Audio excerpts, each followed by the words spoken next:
BMC चुनाव नतीजों ने मुंबई की सियासत को गरमा दिया है। 227 सीटों में बीजेपी ने 89 और शिंदे शिवसेना ने 29 सीटें जीतकर महायुति को बहुमत यानी 118 दिलाया और 25 साल का शिवसेना राज का अंत हो गया। लेकिन उद्धव ठाकरे हार मानने को तैयार। उनके शिवसेना यूबीटी को 65 सीटें मिली, जो शिंदे गुट से दोगुनी है। ऐसे में उद्धव ने ऐलान कर दिया है कि मेयर हमारा बनेगा। जवाब में शिंदे ने 29 पार्षदों को होटल में बंद कर दिया।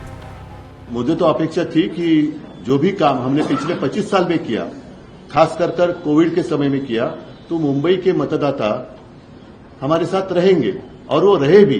बिल्कुल नहीं रहे ऐसे नहीं बात हुई है। और खास कर मराठी इलाका जो है, वहां के सारे मराठी जो जनता है वो हमारे साथ है ही, और साथ ही साथ कोई नॉन महाराष्ट्रियन भी है, अन्य धार्मिक भी है, वो भी हमारे साथ है। अपेक्षा तो और थी ही। अगर हमारे 100 भी आ जाते तो लगता अरे और 25 आने चाहिए थे। तो ये तो हमेशा रहेगी और रहनी चाहिए, इसलिए तो काम करना पड़ता है। अब चलिए थोड़ा मेयर चुनाव के समीकरण को समझते हैं। 2027 में एकजुट शिवसेना के पास 84 सीटें थी, जो कि अब यूबीटी के पास 65 और शिंदे 29 मिलाकर 94 होती। ये बीजेपी के 89 से आगे रहती। ऐसे में ये कहना गलत नहीं होगा कि शिवसेना टूटने से बीजेपी को फायदा पहुंचा है। ऐसे में अगर अभी भी दोनों गुट यानी यूबीटी और शिंदे शिवसेना एक साथ आ जाती हैं, तो बीजेपी को विपक्ष में ढकेलना आसान होगा, क्योंकि उद्धव राज ठाकरे की 71 सीटें, कांग्रेस की 24, एआईएमआईएम की 8 और शिंदे गुट की 29 मिलकर कुल 132 हो जाएंगे, जो कि बहुमत से कहीं ज्यादा है। वहीं अजीत पवार की 3 सीटें महायुति को 121 तक ले जा सकती है। ऐसे में मेयर बनाने का ऑप्शन दोनों के पास, क्योंकि बहुमत का आंकड़ा सिर्फ 114 का है। लेकिन जिस तरह से उद्धव ठाकरे मीडिया के सामने मेयर 2.5 साल का जिक्र कर रहे हैं और संजय रावत गठबंधन की बात से इनकार करते दिख रहे हैं, मानो उन्हें मेयर बनाने में कोई दिलचस्पी नहीं है।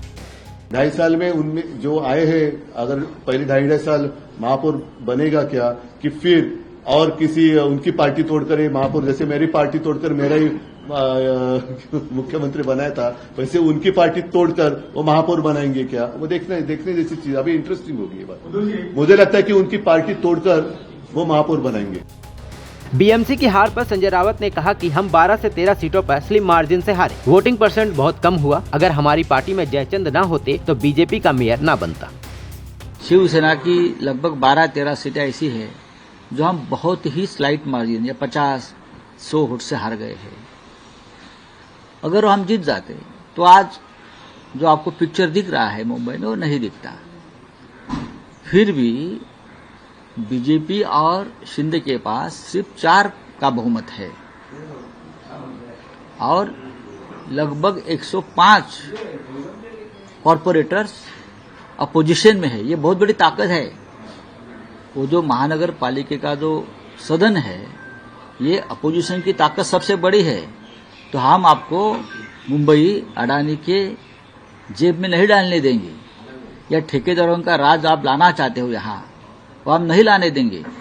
100 से ज्यादा हमारे जो पार्षद है वो आपको हर मोड़ पर रोकेंगे जब ऐसा काम आप करेंगे। बहुत बड़ी ताकत है। ठीक है, मेयर नहीं, लेकिन हमारे पार्टी में कुछ जयचंद थे। अगर वो जयचंद नहीं पैदा होते तो भारतीय जनता पार्टी के 100 पुरखों की भी यहाँ तादाद आती, तो भी यहाँ मुंबई में बीजेपी का मेयर नहीं बन सकता। ऐसे में अब देखना है कि यूबीटी शिंदे गुट से गठबंधन करती है या नहीं, और क्या बीएमसी में शिवसेना राज का अंत बीजेपी ने कर दिया है। क्योंकि जिस तरह से यूबीटी नेताओं का बयान और शिंदे का अपने पार्षदों को होटल में बंद करना, ये बताता है कि कोई भी फिलहाल गठबंधन की सरकार बनाने के इरादे में नहीं है। आप इस मामले में क्या सोचते हैं, हमें कमेंट्स में जरूर बताएं।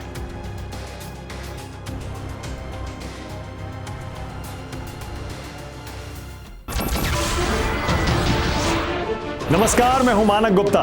अगर आपको हमारा ये वीडियो पसंद आया हो तो इसे लाइक और शेयर जरूर करें, और हाँ, हमें सब्सक्राइब और फॉलो करना ना भूलें, ताकि आप देश और दुनिया की कोई खबर मिस ना करें।